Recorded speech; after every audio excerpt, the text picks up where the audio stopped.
Oh my god, I'm late. I gotta record something quick. Subscribe to the Patreon. Patreon.com/Matthew Donald. There you can find bonus content for both the podcast and Paleo Bites, except not really, it's just Paleo Bites. I'm wasting time. Okay.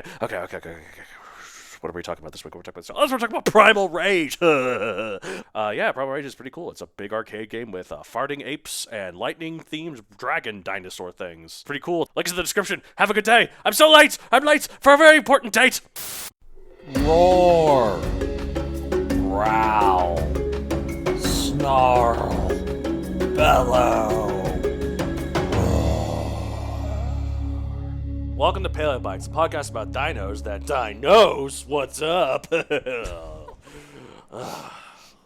Yep. Some of these I just sound so defeated after. Oh no. Just like, what? Is this my life? You bet your ass it is. My name's Matthew Donald. Each week, I in a rotating series of guest co-hosts talk about and rate a G as a prehistoric animal, be it dinosaur, mammal, arthropod, and so on. This week, I'm joined by my lovely contributor to this show. She's been around since literally episode 1. It's Christina Eilert. How are you? Hey. Hey, what's up? What's up? What's up? How you doing? Sorry, listen, she's not my girlfriend. She's happily married. We just like Friends. We do like Friends. The TV show, and we are friends. And I also like the concept of Friends. Yeah. Like, it's like the fact that, like, you have your family, and then you go out into the world, and you like look at the other humans, and you're like, I like this human. Let's keep hanging out. Well, so I have a group on Facebook I'm a member of. It's like Hill That You Will Die On, and people put that like type of material up there, and it was like, Hill, I believe that there is only one person who is your best friend, and I was like, yeah, that's Matt. Aw, I'm your best friend? Yeah. Aw, thank you. I have other very good friends. Yeah. But thank you very much. Yeah. I'm sorry, you're one of my best friends. Uh-oh. You are not my best friend. I mean, look, I like you and Matt Seivert for different reasons. Yeah. So it's hard to... I feel like we're just like the top two, though. Oh, you're definitely the top two. And if my girlfriend is listening, you're actually my best friend. You're awesome. All right, let's see. Dinosaur-related question. Already dinosaur. You know I'm not good at dinosaurs, so like make it easy. Let's see. I like to mix it up a little though. So like, what's the thing we like talking about? We like talking about the show Chopped. We've been watching that recently. Ooh. If you could cook a dinosaur. Like what would be the ingredients for a dinosaur chopped? Yeah. Episode. Ooh. Okay. Okay. So by a dinosaur chopped episode, do you mean? See, okay, this is what in my head is like. The semantics of that sentence are weird because, like, do you imagine it's not very the specific. Humans are cooking dinosaur meat, or the Or contestants are all dinosaurs? Oh, I was picturing like the humans are still cooking. Because I imagine like dinosaur chopped to be like a bunch of dinosaurs. Like you have the meat eaters eating a meat only dish, the plant eaters making a plant only dish. That would be really cute, though. Yeah. They're like, we're vegan. The Tyrannosaurus is trying to be like, quick, I gotta get the Monosaurus meat and fry it. He like accidentally cuts up one of the other chefs and cooks it. That's true. Oh, how can the T-Rex, use its little hand? It'd have to use its mouth constantly to grab things. I feel like it'd be knocking all kind of stuff over too. Well, I feel like dinosaurs know their tails. They'd be able. Well, okay, so I feel like if I were to do like a humans with a dinosaur ingredient, yes, I feel like there'd be some kind of maybe seaweed or algae, because I feel like that's been around forever. Yeah, I could be wrong. I could see that. No, I think it has been. Actually, some of the animals that have been around the longest are sponges, jellyfish, and starfish. Ooh. So basically, the entire cast of SpongeBob has been around since the dawn of time. Okay, so we're having a chopped SpongeBob. Yeah, except for the squirrel. Leave the squirrel out of it. Yeah. Well, that's way too modern. What the hell? I never grew up with SpongeBob. What the hell is a squirrel doing there? I don't know. What's her backstory? Sandy's her name, right? Yeah. I mean, she's in a little suit. How did she get involved in all this? Well, I've just been watching Chuck, so maybe she's like a CIA agent infiltrating the ocean or something. Well, I feel like she'd be pretty bad at it. It's like you have all these. She knows karate. No, I know. No, what I mean is like she doesn't fit in very well because she's a squirrel. So like you have all these animals, you see animals, and suddenly there's a squirrel being here. And you hear that there's an agent that could be in the... Who would you suspect the agent to be other than the squirrel? Oh, yeah, you're right. I don't know. I just saying SpongeBob isn't that realistic. That's my hot take. Okay, so it'd have to be like some kind of maybe like dinosaur eggs. Yeah, ooh. I feel like those would take a while to cook. But like what's something weird? What would be like one of the weird ingredients? Like blood pudding made out of dinosaur blood? Yeah, ooh, I or could something? see that. bone marrow. Ooh, there you go. I feel like we've got a good chopped ingredient list Yeah, going on. cycad leaves, ginkgo leaves. Ginkgo leaves naturally stink. So, or really? the fruit that they're in. The ginkgos, they stink. So do something with them. There you go. Yeah, it's actually All right. very interesting. I for another part of my Megazoic books, I was googling what are some fruits or other sort of prehistoric plants with fruit because there was a party. Isn't it a goji? Has a goji been around for a long time? I don't know, maybe because there was this party going on and there was gonna be drinking involved, and I was like, what would the drinks be? There weren't grapes back then. There weren't like potatoes back then. There weren't like to make like schnapps or whatever. There wasn't wheat to make beer. So I learned that cycads, these ferns, have berries on them. I was like, good enough, cycad champagne it is. There you go. Yeah, they you just ferment the ferment cycad berries. Yeah. You can ferment anything. Mead is fermented honey, I found out recently. Which, honestly, to me makes it sound like it's going to be so much better than it is, Oh, but you've it's had not very good. I've heard that. I was like, oh my god, I gotta try some mead, but no. Now you wouldn't like it. Nah. It's way stronger than you think. Well, it's mead. Vikings drink it. Well, yeah, true. So, You got me there. It's gotta be strong. So, Just me, a wimpy Slav who only drinks vodka. oh, you and my girlfriend would get along so well. Anyways, on a note related to none of that. Wait, isn't there that one? Wait, What? wasn't there a drink? Someone ordered a drink, like a martini, that had a scorpion in it. Like a white scorpion. I think that's a drink somewhere. Well, okay, so if you ever go to like those, what do they call it? Tourist traps? Yeah. I'm sure you remember because you've traveled with your parents too. They had like a little scorpion inside of like a lollipop that you could see through it. So I'm just using it as a transition. Like, Oh. Speaking of scorpions, we're talking about Brontoscorpio. The scorpion. Yeah, and actually, this is the first. I've decided that a new set of episodes. They're all gonna be thunder themed, Bronto themed, fitting for the month of Halloween. Which, as of this episode comes out, it is the month of Halloween. That was my Raj laugh. That's right. He does it.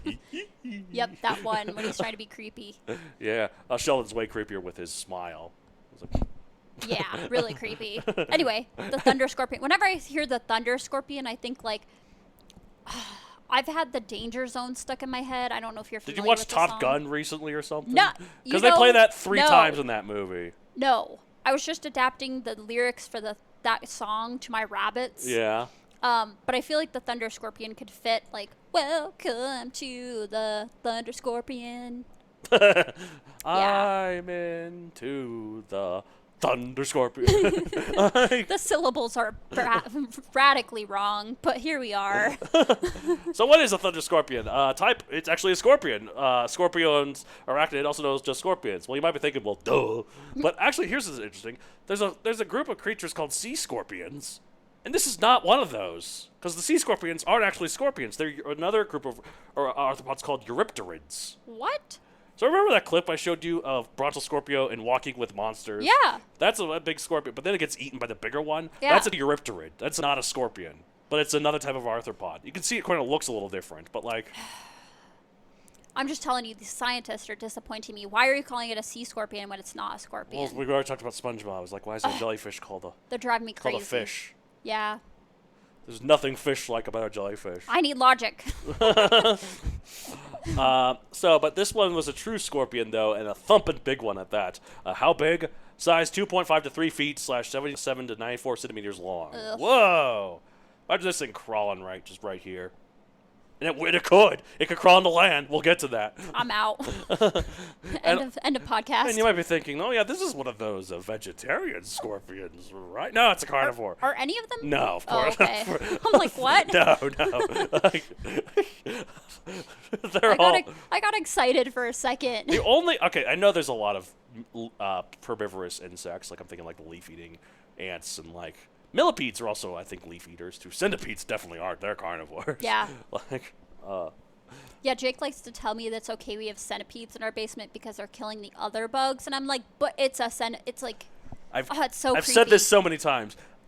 People like, oh, don't get the big gross bugs. Don't kill those. They eat all the little bugs. I'm like, you're just telling me to replace the little bugs with big bugs. Yeah, in like, my house. I want no bugs. Yeah, same. Like- I don't want to come out of my shower and see a centipede. Yeah. I'm feeling very vulnerable. I feel like the centipede could just crawl out of the drain. Can you imagine slithering with its little leg? Nope. Nope. Please no. That sounds like hell. That sounds like literal. Maybe I am more scared of hell than oblivion. There are no bugs in the nothingness, Matt. That's true. There is, but there's nothing in the nothingness. Not even me. Ah! Anyways, time we're back at the Devonian, 416 to 412 million years ago. But you can tell this was like early Devonian. This was like last one, Tiktaalik. I can't pronounce that one. We did earlier. That was 375 billion years ago. This is 415 million years ago. That's a whopping. Can't do math. I don't do math. It's longer. 40 million years farther ago? away. 40 from million now. years earlier. Yeah. So. Yeah, that. I thought. I honestly couldn't have told you where I thought that this. But I just read it and I thought that is not what I expected at all. Oh yeah, jolly old England. Yeah. It's from England. Like which RAP queen, except there's a lot. Speaking of controversial about people like that will celebrate but shouldn't. Yeah. I don't know. After I watched The Crown and saw what they did to Princess Diana and also what the British Crown has done to the entire world, I think, Here is something I heard recently. Uh-oh. There have been people who have had life-saving surgeries scheduled that got postponed because of the Queen's funeral. These are people that have nothing to do with the Queen. No. The surgeons had to attend or something. So that. Oh my God. People are literally going to die because no. the reverence for that old person who died comfortably at 96. And, like, I feel for her family. Like, I get that, I but mean, also, like, the British Crown is not I don't know. I have to just imagine Charles, the king now, just watching, being like, please, just hurry up. Just please die. Please die. So I don't, like, can we have William already? Well, I just don't want any of them. Yeah. Look, okay, look, some of my friends are not gonna like Ben O'Regan, my friend from New Zealand. Mm-hmm. Yeah, he's a big monarchist. Like, really? Well, he's from New Zealand. He's like the Commonwealth, you know. Oh, yeah. So he's like, yeah, yay, Queen, monarchy. And that exact New Zealand accent.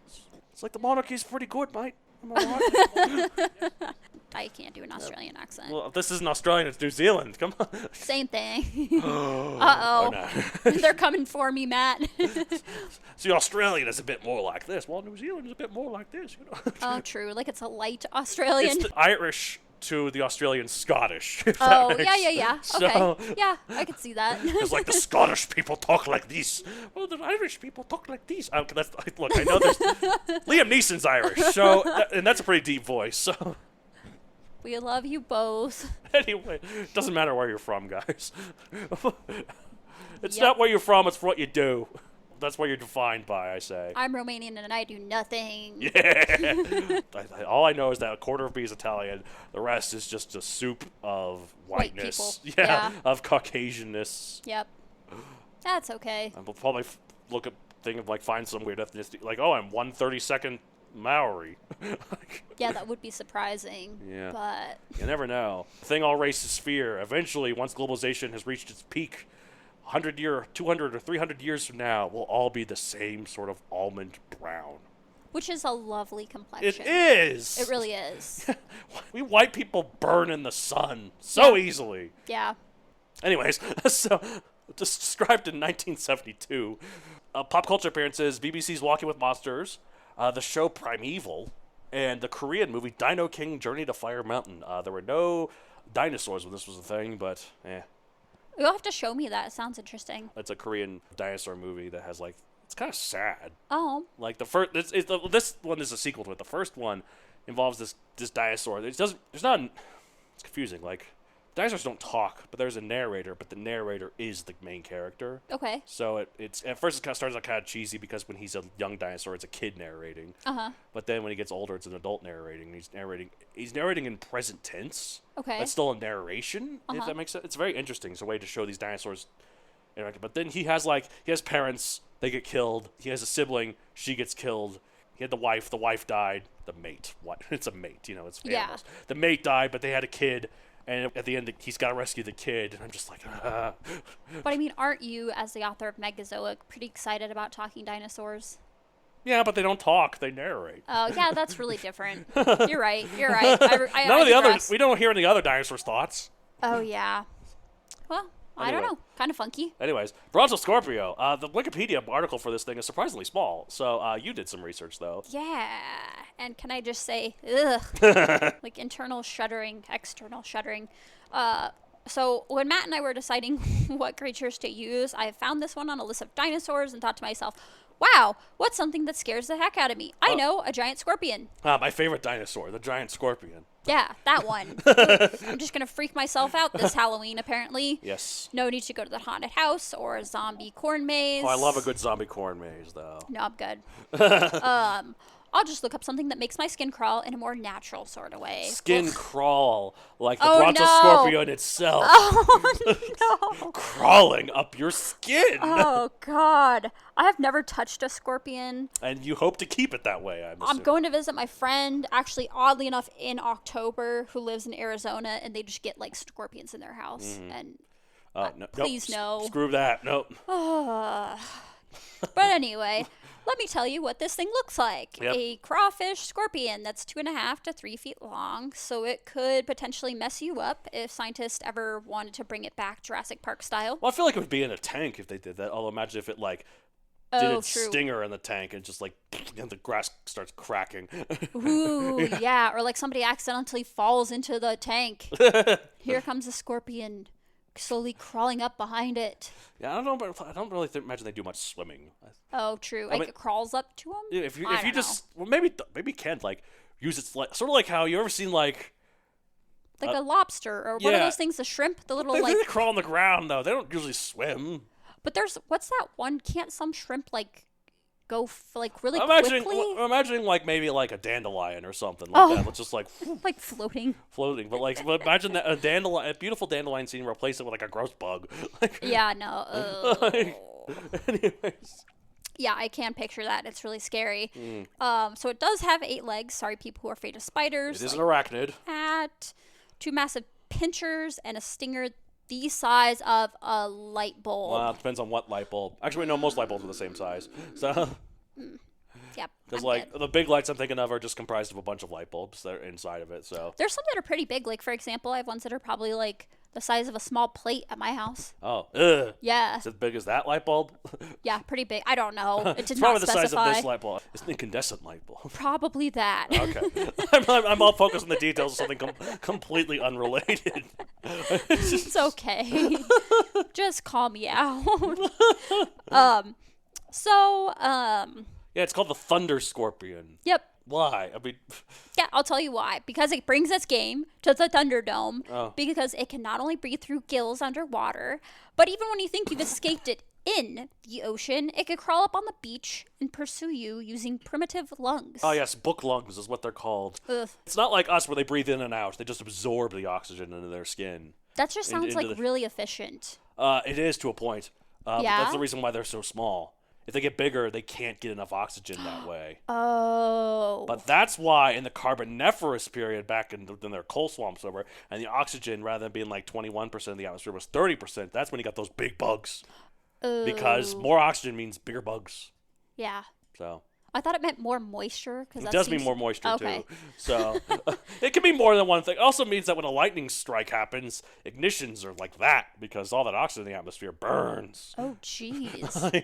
Yeah. Oh, my gosh. Don't light a cigarette in the Carboniferous period. Yeah, that's bad news for sure. But, no wonder this thing was an apex predator. The creepy crawly side of me is intrigued by the fact that it, would molt its shell. That's pretty cool. And, wouldn't it be interesting to, hypothetically go out and, collect this, 3-foot scorpion, shed? I'd rather not. Even if I was, in a Red Lobster and they had that cruel thing where they display the lobsters to you. Oh, yeah? And if there was just, one of them that was just 3 feet long, I'd be like, I'm going to go eat somewhere else. This is starting to creep me out. Yeah. Yep. And I agree. I would not risk my life and limb to get that treasure. Yeah, no. Nope. No, but hey, it's pretty cool though. But I just Thunder Scorpion. Thunder makes sense for Brontosaurus because yeah, It's just big legs, way of locomotion that doesn't seem like thunder. It seems like scuttling. Like, even if it was hypothetically as big as a Brontosaurus, I still don't imagine all those 8 legs doing anything thunderous. It'd be more like dee-dee-dee-dee-dee. Well, but it'd be more like boom, boom, boom, boom, because it's still big. Yeah. But it wouldn't be thunderous. Maybe the thing on the end of its tail is what's thunderous. Yeah. I don't know. Well, that's more like just like, I don't know. But it lights. If it's a light bulb, it lights. No, it does not. It's like an anglerfish. No, it's not. I'm not. Yeah, I think it's just the size that makes it thunderous. You know, it's kind of funny because like there were a brief moment in time. There were 2 different depictions of giant scorpions that people rode on in fiction. Oh yeah. So there was a really cool real-time strategy game from 2006 called Rise of Legends. Okay. And it had involved like steampunk technology, but also like magic that was like Arabian Nights style sort of things, and also aliens that were like Aztec. It was a really cool game. But there were these scorpion riders that the one faction had that was desert like Arabian Nights style magic thing. And in one of the journals that you could read online that promoted the game, they mentioned that unlike a horse that he was used to, when you were riding on a giant scorpion, it didn't bounce at all. Oh. Which sounds kind of super creepy. But then in the Clash of the Titans movie that came out, remember that one with the remake of it, they have these giant scorpions, and then those weird djinn creatures start riding them, and then they mention that it's too bouncy. So those are like, I mean, I guess like who knows? Who knows what it would be like? We're just guessing. We could put a Lego person and just with like see a how teeny tiny camera or something. Just see how it bounces, or if it doesn't bounce. Yeah. I wouldn't feel safe riding a scorpion. Because like, think about it. I know it doesn't always hold its stinger directly above you. But it usually holds it back behind you, but it could just be like, and guess who's in the way? You like sass the scorpion the wrong way, and it's like, bye, rider. Although I guess to be fair, I'm assuming there's some adaptations where it evolves to not sting itself, and that's where it would be aiming if it was hitting you. It probably would sting beyond you. Oh yeah, that makes sense. I don't know how adjustable the like arm of a scorpion is. I'm assuming it's not like the crane of a bulldozer. Yeah, like no, it's probably not not. as adjustable. Yeah. Anyway, I feel like if it were riding a scorpion, you get flung off though. Like, excuse us, listeners, while we go YouTube scorpions. Please no. Okay. Maybe I should mention a few things more about this thing. It it preyed on all the little jawless fish from back in the day. And then also there was a lot of other sea scorpions and stuff. This is a very interesting ecosystem. The Devonian was when evolution was starting to finally sort of make sense a little. Because, like, the Cambrian, is when everything first evolved, and that's where you got all these creatures, but there was still some weird crap. But Devonian is when, like, you start to see some modern stuff. Like, you got orthocones, which are like giant shelled squid things. But they're kind of, even though there's nothing like them today, they're still kind of recognizable. Like, But then you also got sharks. The first sharks came this time. I don't think Brontoscorpio was contemporaneous with sharks. Yeah. I think sharks were a little bit late. Hold on, let me check. Sharks always surprise me with how far back they are. I'm gonna say, like, wouldn't it be interesting? Like, ultimate battle. Brontoscorpio versus shark. And that's the thing is the sharks back then were probably small enough that would. It might get its butt kicked by a scorpion. Well, I mean, if somebody poisons you. The cartilaginous fish, the group that sharks, they first appeared 430 million years ago. So before Brontoscorpio. So they would have been around when Brontoscorpio was like. So scorpion versus shark. It sounds freaking metal. The ultimate sea battle. I mean, the ultimate sea battle of creepiness. Because nowadays you got like sperm whales and giant squid, and that's pretty true. cool. That'd be cool. But big scorpion versus small shark. Oh. Kind of reminds me of like those hypothetical things. Like, would you rather be attacked by a million bee-sized horses or a one horse-sized bee? Ooh, or like, what's that game? Eat, friend, kill. But there's a version Kiss, Marry, of that Kill, that they do on Big Bang Theory. I don't know why I keep bringing up the Big Bang Theory, but it's a good. Look, controversial opinion. I mean, not really controversial. Last 12 seasons. It's a good show. Yeah. Well, Sheldon and Amy, when they go to the aquarium on Thanksgiving, they play a game and they're like hagfish, SpongeBob, and like something else. And you have to figure out who you would be your friend, who you would kill, and I think who you would eat. Okay. So like, If it's sea scorpion, shark. And then let's add the tick to lick for the last episode. Oh, I was gonna say SpongeBob, but okay, I guess we could do SpongeBob. Okay, fine. I mean, of course, you're gonna be your friend's. This friend is gonna be SpongeBob. Yeah, so that's like it's too easy. Yeah. Actually, no, I'd have SpongeBob. Yeah. Okay. So Brontoscorpio, tick to lick, and the shark. I'm going to F the tick to lick. Oh gosh, yeah. I'm going to befriend the shark because I feel like that might be nice. I'm going to kill that scorpion. Really? See, I wouldn't kill the scorpion. Yeah. I feel like I wouldn't win. But it's F marry kill. You gotta. I'm gonna marry the scorpion. Wait, marry the shark. F tick to lick. Yeah, and wait. Yeah, no, yeah, I have it right. F tick to lick. Marry the shark. Kill the scorpion. I'm gonna marry the scorpion as like a technique to like kill all of my foes. Okay. Yeah, and I can smoothly or very roughly ride it around. Okay, so now which of the lobe-finned fish that crosses the land or the shark? Which one are you effing?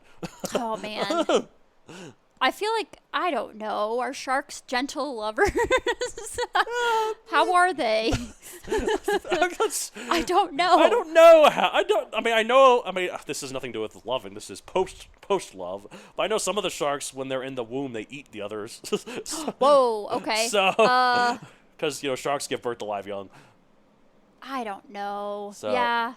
I'll eat the shark. What a night, though, right? Yeah. One magical night. All the gnashing. Oh, God. Yeah. Chandler from Friends was into it, Monica thought. Do you want... That's right. Oh, my God. Chandler. Do you want all those teeth next to your sensitive bits? Look, we wouldn't do anything oral. There you go. Oh, God. This is why I'm not marrying the shark. I'm just effing it. There you go. Anyway. One and done. Oh my God. Let's rape Brontoscorpio. 1/2 Oh no. I'm gonna write it 2 million and get the hell out of here. Okay, Brontoscorpion.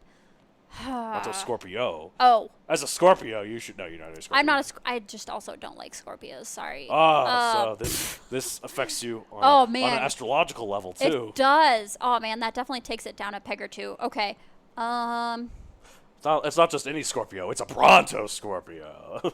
Since we talked about how I gave somebody an 8, what if I give them a 9? Oh, still better Just than 9. Still better than Sean Hanosaurus.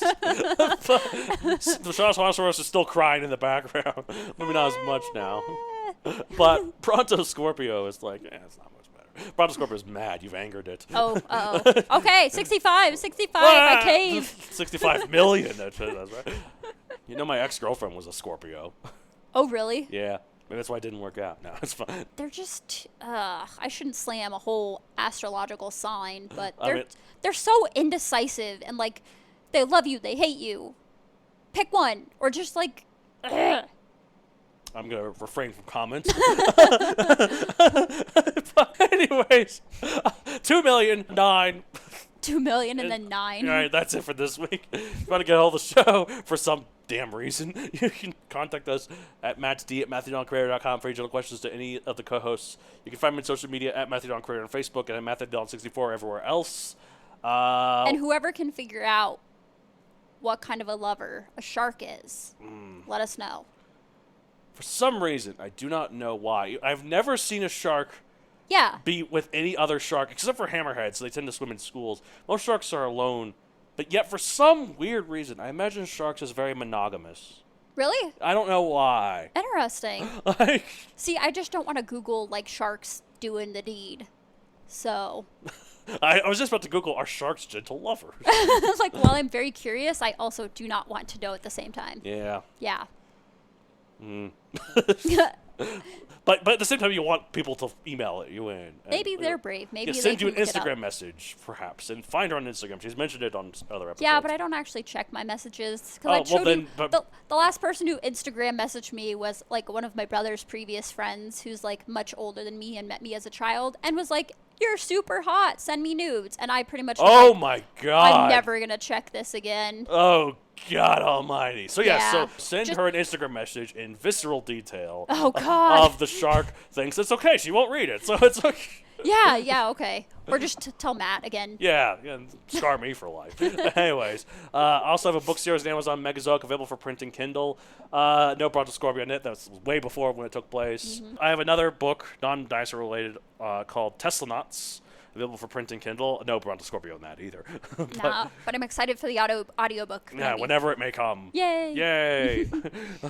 All right, that's it for this week. See you in another episode of Paleo Bites. Weird scorpion noises. Anyways, bye. I love that. Anyways, bye.